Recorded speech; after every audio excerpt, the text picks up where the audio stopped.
When our kids are depressed or anxious, it's really easy for them to withdraw from friends and activities that they used to enjoy. Other kids who are not having the same experience as yours move on. They participate in activities and continue a normal life. As a parent, this can be so painful to watch happen. I can't tell you how many times I had the thought, I just want my daughter back, free from all the sadness and self-doubt hanging over her. Not only was it so painful to watch, I also spent so much time worrying about her future relationships, or the lack of them, and believing that if she withdrew from friends and activities, it would make her even more sad and depressed and further the spiral she was already in. I felt pretty helpless, sad. It all felt so unfair. I've learned so much since then about how to change all of those feelings. I'm going to share that here because, as always, my goal is to help you come to a place of confidence and power in your parenting, because you are the most important person, the one guiding your child through this time. First, I want you to know it's normal for you to be worried that your child is never going to be okay. We all have the dream of what we want for our child, and we all parent from that desire. The problem is that's not reality.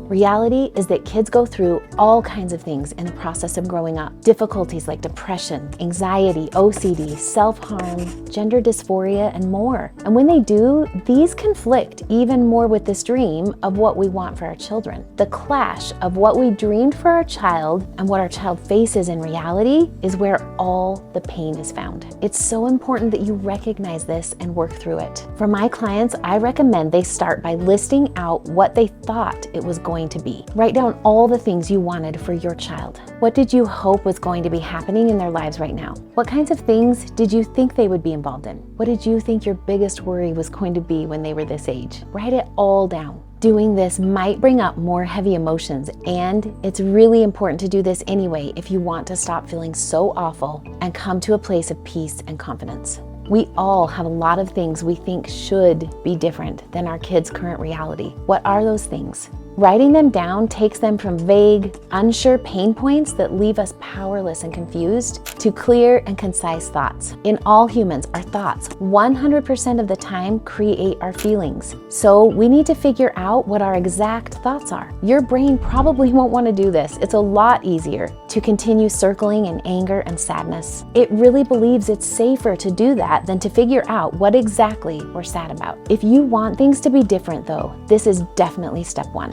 After you write all of that down, the next thing to do to feel better and get clear thinking is to let all of those things go. Literally decide you were wrong about what was supposed to be and drop the story that is causing you so much pain. All of us have something called manuals. We have them for our partners, our friends, coworkers, and especially our children. What I mean by this is that we have unwritten books in our head of what our child needs to do, experience, or become in order for us to feel good.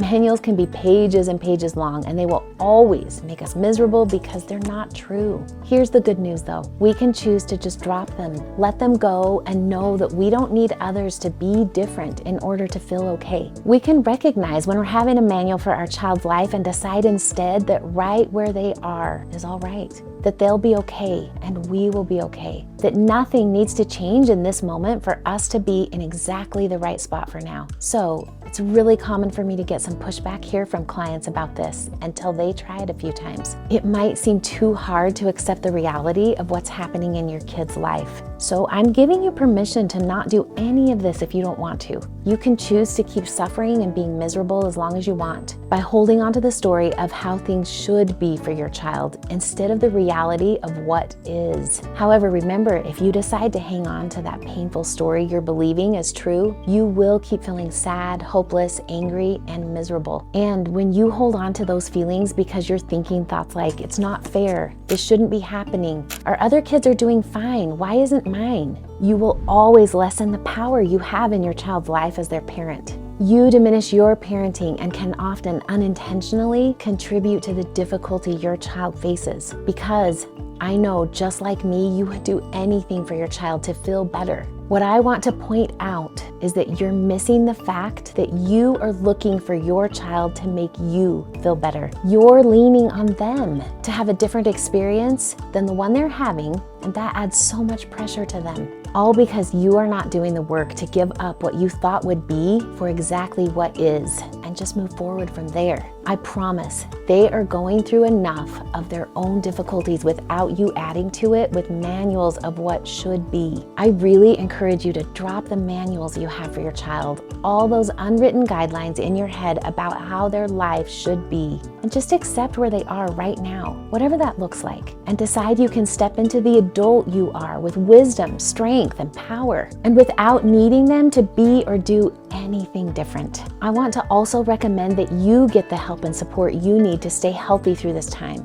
I'm sure you're already getting your child the help they need in the best ways you know how, and it's just as important you do the same for yourself. I coach parents like you one-on-one who have a struggling child, and I get you through their crisis. There's a link to my website below so you can reach out and let me help you get through this time. Sometimes you might just hit a point where you start thinking, I don't know what to do. Lucky for you, I made a video about that very thing. Just click right here, listen to it, and it's gonna give you a lot of help. Thanks for watching.